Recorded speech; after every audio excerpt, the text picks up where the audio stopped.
2027ની ધારાસભા માટે શું ધારણા કરી શકાય? એની ધારણા તો સ્વયં વિજેતા ભારતીય જનતા પાર્ટીને પણ નહોતી.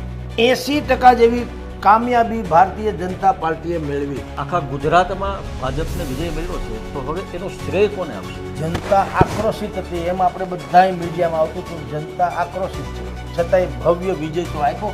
લોકો સત્તાનો વિકલ્પ શોધતા હતા ને, હવે એણે મારા ખ્યાલથી એ હવે પડતું મૂક્યું. એનો લગભગ વિકલ્પ નથી. એના લાખો કોટી કાર્યકર્તાઓ જે છે, દરેકે પોતપોતાની બુદ્ધિપૂર્વકની ફરજ બજાવી. એ ઉપકારના શ્રેયમાં નહીં, ભવિષ્યના લાભાર્થી તરીકે ભારતીય જનતા પાર્ટીના કોટી કોટી કાર્યકરો એણે ગમે એમ કરીને ભેળું કરી દીધું. માની લ્યો ભાજપ છે, તો એના સિવાય એ વિપક્ષ તરીકે કોને જોઈ શકે? આવા વિકલ્પો ને આવા વિરોધ પક્ષો હોય, એવા વિરોધ પક્ષ કરતા તો એમને હિટલર સાહેબ જેવું સારું, ભલે જે થવું. નમસ્કાર, હું છું બલરામ કારિયા અને આપ જોઈ રહ્યા છો સનાતન સંદેશ. ગુજરાતમાં સ્થાનિક સ્વરાજ્યની ચૂંટણી પૂરી થઈ ગઈ છે, પરિણામ પણ આવી ગયા છે. લોકોએ ઘણી ધારણાઓ કરી હતી. આંતરિક અસંતોષ, સમાજમાં અસંતોષ, પ્રજામાં અસંતોષ, આમ થશે આમ થશે, આપ આટલી લઈ જશે, કોંગ્રેસ આટલી લઈ જશે, ભાજપને આ વખતે ઝટકો આવશે. ગઈકાલે પરિણામે બધુંય અરીસા જેવું સામે મૂકી દીધું. તમામની ધારણાઓ ખોટી પડી છે. ધારણા બહારનું પરિણામ આવી ગયું છે. આના માટે આપણે આજે ચર્ચા કરવી છે વરિષ્ઠ પત્રકાર અને રાજકીય વિશ્લેષક જગદીશભાઈ મહેતા સાથે. નમસ્કાર જગદીશભાઈ. નમસ્કાર. નમસ્કાર સાહેબ, તમે અનેક ડિબેટોમાં બોલ્યા હતા કે ભાજપ છે એ સત્તા તો ટકાવી જ રાખશે, ક્યાંક ઓછા વધુ સીટો આવશે, બની શકે, એમાં પ્રજાનો રોષ હતો, લોકોની ધારણા હતી. હવે તમામની ધારણાઓનું આ લોકોએ ખંડન કરી અને ભાજપ જ છે કે જેની ઉપર લોકોને વિશ્વાસ છે એવું આ પરિણામ ઉપરથી જાહેર થઈ ગયું છે, પ્રસ્થાપિત થઈ ગયું છે. સ્થાનિક સ્વરાજ્યની ચૂંટણી છે એ ધારાસભા પહેલાંનો લિટમસ ટેસ્ટ ગણાય છે. તો હવે 2027ની ધારાસભા માટે શું ધારણા કરી શકાય? જો વલ્લુભાઈ, જે પરિણામ આવ્યા એની ધારણા તો સ્વયં વિજેતા ભારતીય જનતા પાર્ટીને પણ નહોતી. વિજયનો વિશ્વાસ હતો, પણ આત્મવિશ્વાસ ને અતિવિશ્વાસ એ બે શબ્દ નહોતા, ખાલી વિશ્વાસ રાખેલો. અતિવિશ્વાસે નહીં, આત્મવિશ્વાસે નહીં, વિશ્વાસ ભરોસો રાખ્યો તો લગભગ જીતાડી દેજો. અને આપણે તમે જેમ અત્યારે ઇન્ટ્રોમાં વાત કરી તેમ સૌરાષ્ટ્રની જામનગર, ભાવનગર અને રાજકોટ સહિતની 3 મહાનગરપાલિકા અને બાકીની નગરપાલિકા, તાલુકા અને જિલ્લા પંચાયત, મેં આપને કીધું હતું કે મહાનગરપાલિકામાં તો ક્લીન સ્વીપની ભારતીય જનતા પાર્ટી જીતવાની જ છે. આમ ને તેમ ને જો ને તો ને એવું કાંઈ નહીં, ત્રણેયમાં સત્તા બરકરાર રાખશે. અને એમાં 2-2, 5-5 બેઠક, એટલે વાત હતી 4 થી 12 સુધીની, એમાં કોઈ સંશય નથી. પણ એટલી બેઠકોની ખોટ પડશે, પણ સત્તા તો ભારતીય જનતા પાર્ટી પાસે જ રહેશે. જે રહી તાલુકા જિલ્લા પંચાયતોમાં પણ 80% જેવી કામયાબી ભારતીય જનતા પાર્ટીએ મેળવી, જેની ધારણા પણ ભારતીય જનતા પાર્ટીની નહોતી. વિશેષ કરીને ગામડામાં તો ખાસ એન્ટી એસ્ટાબ્લિશમેન્ટ આ શબ્દ જે છે ને, એ ટ્રાસ્કેપ ક્રિપિંગ શબ્દ એક આવ્યો હતો જમાનામાં વજુભાઈ વાળાના વખતમાં. લાઇટ બહુ જતી ને તો આ શબ્દ બહુ પ્રયોગ હતો, કોઈને ખબર નથી કે આ શું છે. એના જેવી વાત છે કે એન્ટી એસ્ટાબ્લિશમેન્ટ, સત્તા વિરોધી મત. કોઈ પણ સરકાર અમુક સમયથી વધુ મર્યાદામાં બરકરાર રહેતી હોય તો ઓબ્વિયસલી સત્તા વિરોધી મત પેદા થાય.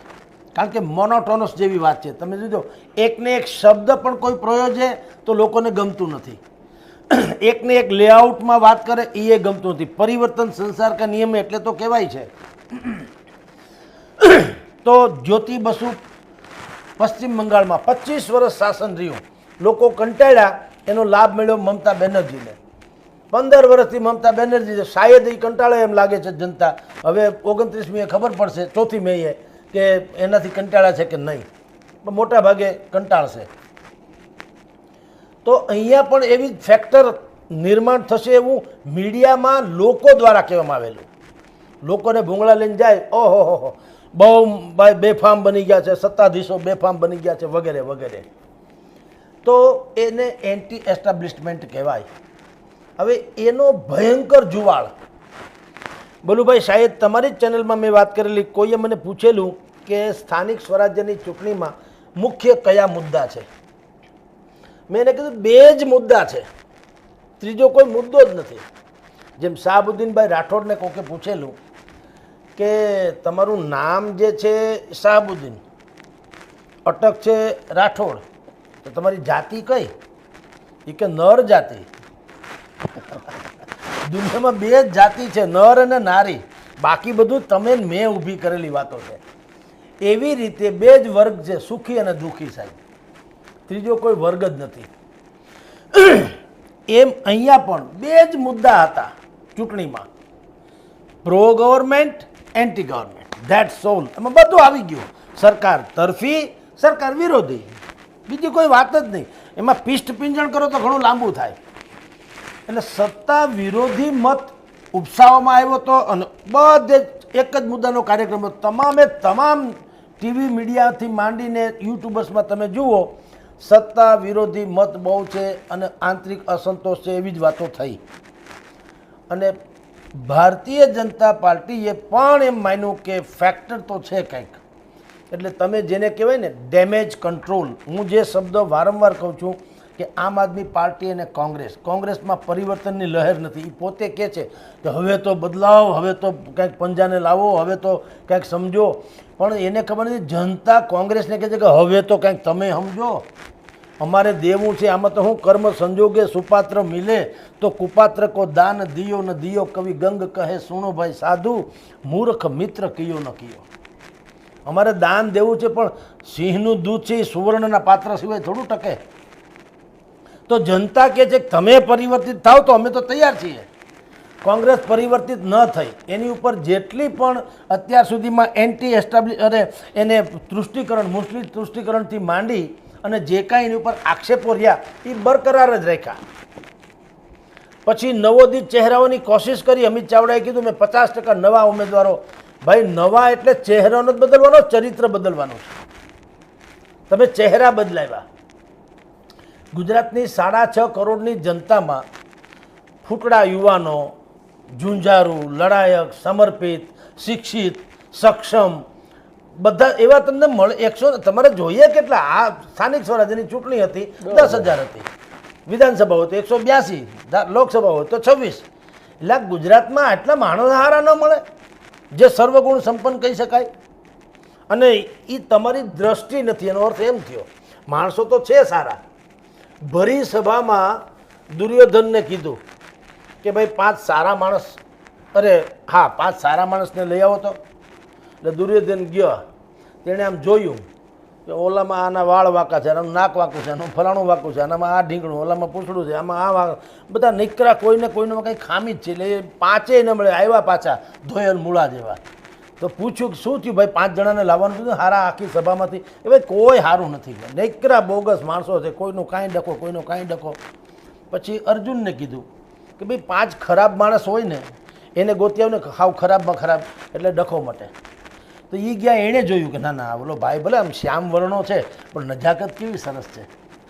ઓલો ભાઈ ગરીબ છે પણ તમે જુઓ એની ખાનદાની તો જુઓ. ઓલો ભાઈ આમ છે તો એમાં એને બધામાં સર્વગુણ જ દેખાણા. દ્રષ્ટિ એવી સૃષ્ટિ.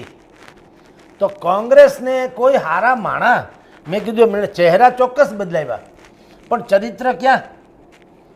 આપણે વિડીયો જોઈએ છે એટલે કહું છું.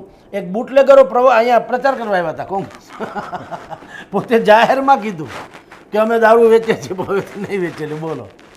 એટલે અને આમ આદમી પાર્ટી અને કોંગ્રેસ બે જામનગરમાં કોને ઊભા રાખ્યા? ગુડસી ટોકવાળાને. જેલમાંથી જીતી ગયા, લતીફ હિમાસીન છોકરા. બોલો. પણ તમે એ જીતી ગયા, એને કોમ્યુનિટીના આધારે કે જે હોય જવા દો, પણ આટલા મોટા અપરાધી સિવાય તમને જામનગરમાં હારો માણા ન મળ્યો, તો એ ખામી તો છે ને. એટલે હું આપને કહું કે તમને જો તળિયા ધગે ને તો પૃથ્વીને મઢવા ન જવાય, તમારે બૂટ પહેર લેવાય. આખી પૃથ્વી આપણે મઢી શકીએ નહીં. કોંગ્રેસે આખા ગુજરાતને કીધું પરિવર્તન થાઓ, પરિવર્તન. એટલે આ ભાઈ સાહેબ તમે સુધરી જાઓ તો અમે તો ભગવાન દયા છે. આમ આદમી પાર્ટી એ કહે છે અમારે જનતા સાથે સીધું ગઠબંધન કરવું છે, જનતા સાથે એટલે ભાઈ તમારે રણનીતિના તહેત લડવું હોય તો બંનેનો હરીફ શત્રુ જે કયો છે તો એક જ ભારતીય જનતા પાર્ટી, તો તમે યા તો ગઠબંધન કરો અને ગઠબંધન અસંભવ હોય તો રણનીતિક રીતે તમે એમાં ગોઠવણ.com કરો કે જ્યાં આમ આદમી પાર્ટીના લોકો સક્ષમ હોય ત્યાં કોંગ્રેસના ઊભા રાખવાના, પણ એ અપેક્ષા જ હોય કે હારશે, પણ શરત એ કે કોંગ્રેસના જ્યાં સપોર્ટ હોય ત્યાં આમ આદમી હળી નહીં કરવાની. સમજી લે, અમુક બેઠક ઉપર એને અમે નહીં સમજણ રાખીએ, દોડવા. અમુકમાં તમે નહીં રાખો. બિલકુલ. આ બધું ન કર્યું એનો બેનિફિટ સીધો ભાજપને. ભારતીય જનતા પાર્ટીને વિજય તિલકમાં મળ્યો. એટલે આજે બલુભાઈ તમારો જે પ્રશ્ન છે એના ઉપર પાછો આવું તો કે 2027માં હવે શું ધારણા કરવી આના ઉપરથી, કારણ કે ધારણા બારનો વિજય જ ધારણા બારનો છે. તો એના માટે આજે તમે ને હું જ્યારે ચર્ચા કરવા બેઠા છે ત્યારે કમલમમાં બધાએ જમી લીધા હશે, રસપુરીના ભોજન આજે રાખ્યા હતા, અને જેટલા સ્ટેટિસ્ટિક્સ એટલે આંકડા શાસ્ત્રીઓ કહી શકાય, પછી પોલિટિકલ જેને કહી શકાય વિંગ્સ, પછી થિંક ટેન્ક્સ, જે પછી પૂર્ણકાલીન કાર્યકર્તા, પછી પદાધિકારીઓ, એ બધા જ લોકો, મુખ્યમંત્રી, ડેપ્યુટી મુખ્યમંત્રીથી માંડીને બધાય પ્રવક્તાઓ, આ બધાયનું આજે કમલમમાં અત્યારે જમણવારે પૂરું થયું. અને હવે ચર્ચા એનાલિસિસ, જે શબ્દ આપણે તમને તમારી ચેનલમાં મેં વાપરેલો કે આ પહેલી એવી ચૂંટણી છે ગુજરાતના સ્થાનિક સ્વરાજ્યના ઇતિહાસની પહેલી એવી ચૂંટણી છે કે જે અતિ ચર્ચિત રહી છે, નહીંતર આ ક્યારે ઉજવાઈ જતું એ કોઈને ખબર ન પડતી. એ ચર્ચિત છે. પછી મેં બીજું તમને કાલે કીધેલું કે પરાજયનું વિશ્લેષણ તો સ્વાભાવિક થશે જ, પરાજય થયા પછી તો એનું પોસ્ટમોર્ટમ થશે. આ પહેલી એવી ચૂંટણી છે જેના વિજયનું પોસ્ટમોર્ટમ કરવું પડશે, જે અત્યારે કમલમમાં થઈ રહ્યું છે. જી, આપે જે પ્રમાણે વાત કરી કે ભાજપ પાસે બધું છે, તો કોંગ્રેસ અને વિપક્ષો પાસે જે પરિવર્તન હોવું જોઈએ, લોકોમાં વિશ્વાસ ઊભો કરવાની તાકાત હોવી જોઈએ, એ નથી. પ્રજાએ વિશ્વાસ મૂક્યો ભાજપ ઉપર, ભાજપનું શીર્ષસ્થ નેતૃત્વ છે કે જે બધી રીતે જોવે છે, પણ જે રીતે દરેક આખા ગુજરાતમાં ભાજપને વિજય મળ્યો છે, તો હવે એનો શ્રેય કોને આપશો? Very good. કલ્પનાતીત વાત તો છે. હવે જનતા આક્રોશિત હતી, એમ આપણે બધાય મીડિયામાં આવતું હતું, જનતા આક્રોશિત છે, સત્તા વિરોધી લહેર છે, સંતુષ્ટ કોઈને નથી, આંતરિક અસંતોષ છે, જૂથવાદ ચરમસીમાએ છીએ, પછી ઈગો ક્લેશ પરાકાષ્ઠાએ છે, વિપક્ષો મજબૂત આપોઆપ થતા જાય છે, શાસક પક્ષની પકડ નથી, કેટલાય બહાનાબાજીઓ બધી થઈ હતી, છતાંય ભવ્ય વિજય તો આપ્યો. સોસાયટીઓમાં વિરોધ પણ થયા હતા, અનેક સોસાયટીઓમાં બોર્ડ લાગ્યા હતા, હમે તુમસે કુછ ન ચાહીએ, હમે હમારે હાલ પે છોડ દો, એના જેવા. તેમ છતાં ભાજપ જીતું. એ શું બતાવે છે ખબર છે? ભારતીય, હવે એક વસ્તુ બિલકુલ લખી રાખવા જેવી કહું સાહેબ, લોકો સત્તાનો વિકલ્પ શોધતા હતા ને, હવે એણે મારા ખ્યાલથી એ હવે પડતું મૂક્યું, એનો લગભગ વિકલ્પ નથી, હવે વિપક્ષનો વિકલ્પ શોધે છે. આ વિપક્ષ તરીકે બરાબર નથી બે જણા. જે અત્યાર સુધીમાં તમે ને હું જેમ માનીએ, પહેલાં કોંગ્રેસ ઉપર હતો, કોંગ્રેસે એની શિથિલતા જે છે એ કોંગ્રેસને હેરાન કરી દીધી, શિથિલતા. એટલે પછી એમાંથી આમ આદમી પાર્ટી ઉપસી, તો એમાં લોકોને ભવ્ય એક આકાંક્ષા જાગી, એક આશા, અરમાન કે ગોપાલ જેવો બોલકણો માણસ આવ્યો છે, બરાબર, થોડુંક સમજણો માણસ આવ્યો છે, વહીવટી તંત્ર પાસેથી કેમ કામ લેવું, ભલે સત્તા પક્ષમાં નથી પણ વિપક્ષમાં હોવા છતાંય કઈ રીતે અધિકારીઓ બ્યુરોક્રસી પાસેથી કામ લેવું, જે જડ બ્યુરોક્રસી હોવાનું કહેવાય છે, તો પણ જનતાનું કેમ કામ કરવું, એ એણે જે દાખવી બતાવ્યું. એટલે જનતાને એમ થયું કે આપણે એક કામ કરીએ, આ કોંગ્રેસમાં કાંઈ સુધારો નહીં આવે, આપણે માથું પથ્થર આરે ભટકાવો ને તો લોહી તમને જ નીકળે, પથ્થરને કાંઈ થાય નહીં. એટલે એ ચેન્જ થયા. ચેન્જ થઈને બધા ગયા હતા આમ આદમી પાર્ટીમાં. માનસિક રીતે તો વયા જ ગયા હતા. અને કેટલાય એવા હમણાં અનેક વખત આપણે કીધું, જગમલભાઈ વાળાથી માંડીને જવાહર ચાવડા સુધીના જે વંડી ઠેકવા તૈયાર હતા, બધા આવી પછી શૃંખલાઓ હતી, એમાં કેટલાક દિગ્ગજ કોંગ્રેસીઓ પણ હતા વાડ ઉપર, અને ભાજપીઓ પણ ખરા જે અસંતોષ છે તે. એ બધા જ લોકોને એમ થયું કે હવે આપણે પ્રવાહ બદલાવીએ, કારણ કે આમાં કાંઈ ફેરફાર થાય એમ નથી કોંગ્રેસમાં, તો લેટ્સ સી, આપણે ચેન્જ કરો, આમ આદમી પાર્ટીમાં ગોઠવાઈએ. પણ સ્થાનિક સ્વરાજ્યની ચૂંટણી આવતા આવતા આમ આદમી પાર્ટી એનું સૌથી ક્રૂરમાં ક્રૂર ચહેરો સમાજ સમક્ષ રજૂ કર્યો. અકલ્પનીય આ બધું. આ વખતની ચૂંટણીનો તો તમે જે એંગલથી વિશ્લેષણ કરો બલુભાઈ, એ એંગલથી તમે કલાકો સુધી બોલી શકો ને એમાં એક અક્ષર ખોટો નહીં. આમ આદમી પાર્ટી એનો સૌથી વિકૃત ચહેરો, એવું શું કામ કહું છું, એક શોર્ટ માઇન્ડેડ લોકો છે. શોર્ટ માઇન્ડેડ એટલે શું? તમે મારા છો તો સારા છો, બાકી ગારાના છો. આ શોર્ટ માઇન્ડેડ. જ્યાં સુધી રાજુભાઈ કરપડા આમ આદમી પાર્ટીમાં હતા, હોનાના ઝુંઝારું ને લડાયક ને કિસાન નેતા ને ફલાણું ઢીકણું, કે નીકળ્યા બીજી સેકન્ડ એ દલાલ, ડરપોક, વેચાઈ ગયા, ગદ્દાર વગેરે. એ રાજુ કરપડાથી ઠેઠ રાઘવ ચઢ્ઢા સુધી એક જ કેસેટ વાગે છે. પરેશ ગૌસ્વામીથી માંડીથી ભાઈ રબારી સુધી, સાગરભાઈ રબારી સુધી.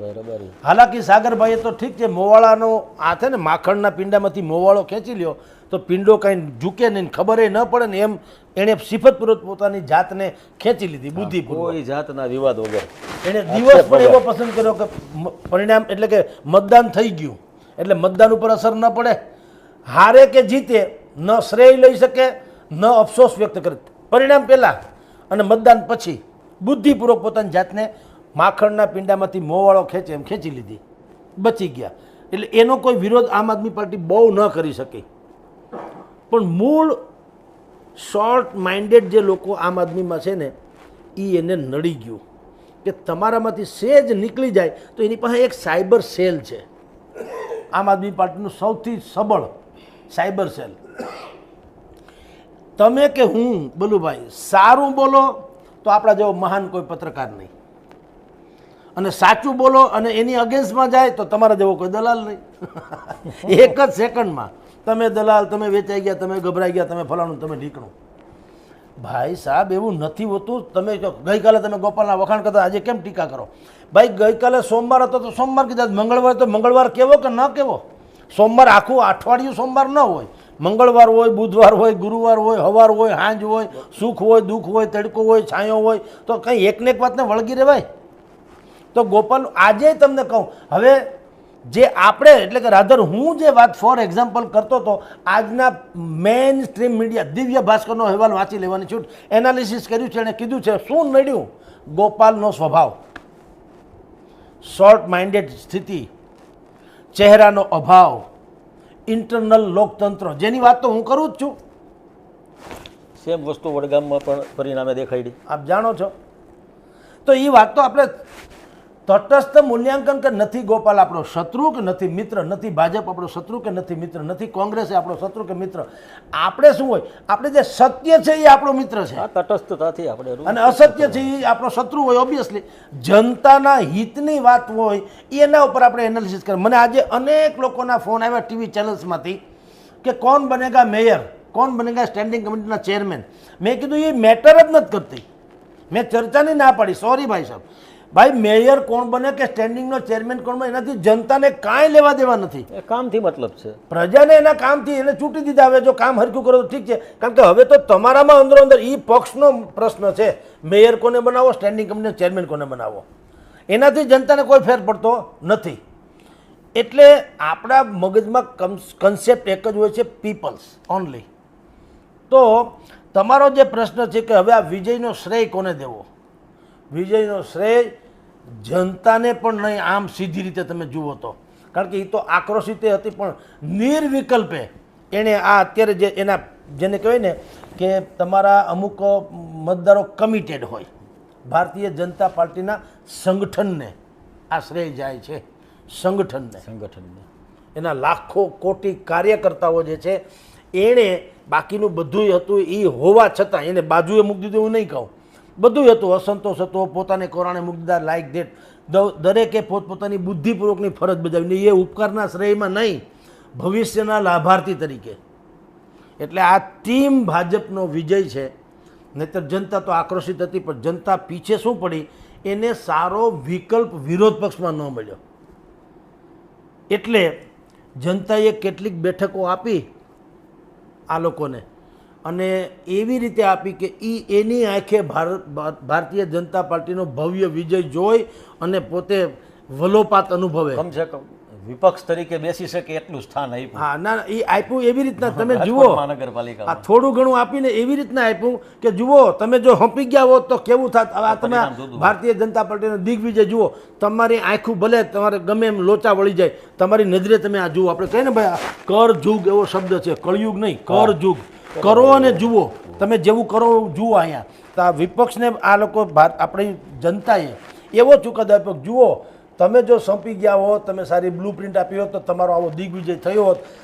હવે તમારો તો થયો નથી, પણ તમારી સગી આંખે ને તો તમારો હાવ ડાઠું કાઢ નાખીએ તો તમે ક્યાંય ચિત્રમાં જ ન હો તો તમે ગોદડું ઓઢીને હોઈ જાઓ. પણ એમ નહીં, તમે જુઓ તમારી આંખે. તમને કેટલીક બેઠકો એવી આપી છે, તાલુકા પંચાયતની 8-10 બેઠકો તાલુકા પંચાયતો આપી છે, એમાં આમ આદમી પાર્ટી અને કોંગ્રેસની છે.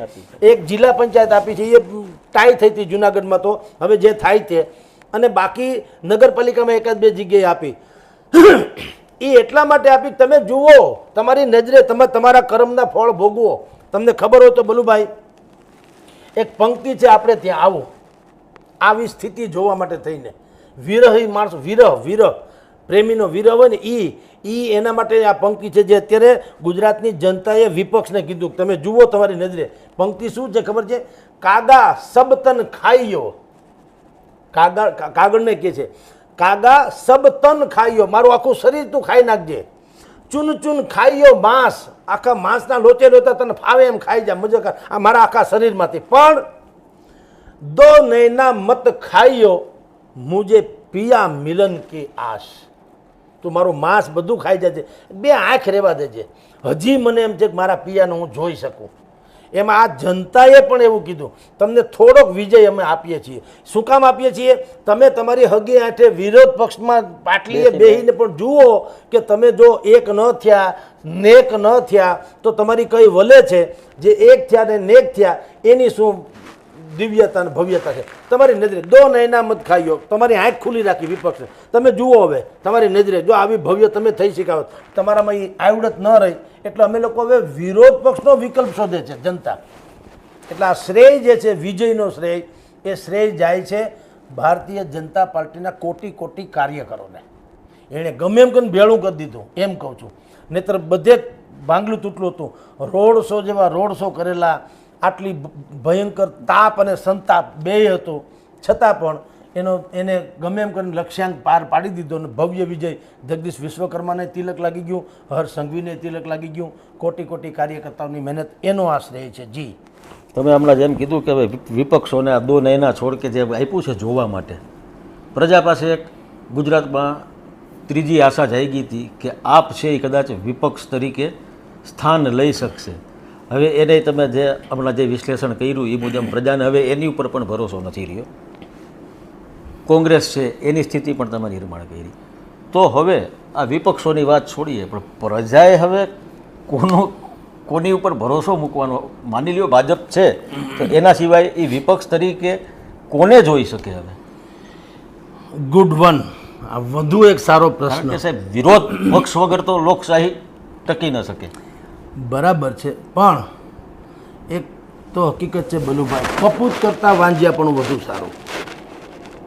દુનિયા માને કે ન માને, એનો શું મતલબ છે? એટલે આવા વિકલ્પો ને આવા વિરોધ પક્ષો હોય, કટકણા બટકણા, પોતે પરિવર્તન ન આવે એવા હાવ ઓર્થોડોક્સ અને જનતાની નાડ પારખી નહીં સમજનારાઓ, એવા વિરોધ પક્ષ કરતા તો એમને હિટલર શાહી જેવું સારું, ભલે જે થવું થાય.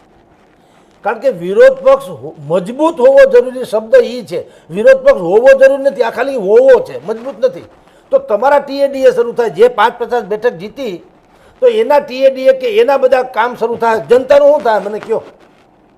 તો જનતાએ ના તો નથી પડી. આ ભારતીય જનતા પાર્ટીવાળાને જીતા એ કેમ માસીન છોકરા છે? એણે પોતાની જાતને પ્રૂવ કરી કે ભાઈ જુઓ તમે શું માનો છો. હવે એન્ટી ઇન્કમસી લાગે એમ છે રાજકોટ સહિત મનપામાં, તો કે હા શું થયું ભાઈ? બધાને એમ છે કે બ્યુરોક્રેસી ખતરનાક છે, જનતા ત્રાહીમાં. ઓકે, 70% ચહેરા બદલાવી નાખો. બદલાવી નહીં થાય અને બદલાવ્યા, અસંતોષ પણ થયો. તમે જાણો છો. અચ્છા, સિનિયર મોસ્ટ હતા એ બધા અસંતોષની લાગણી પહેલેથી અનુભવતા હતા, કાંઈ વાંધો નહીં. એને માર્ગદર્શક મંડળ જેવું રાખ, આમ તો એના જેવું જ છે, પણ એને તમે સ્ટ્રેટેજિકલી બનાવ્યા ચૂંટણીના પ્રભારી, જૂના જોગીઓને જૂના ઉતાર્યા. જોગીઓને બધાને ઉતાર્યા. એટલે એને એમ લાગ્યું અમને કોકે પૂછ્યું, અમારું માન રાખ્યું, પ્રયોગ તો કર્યો ને.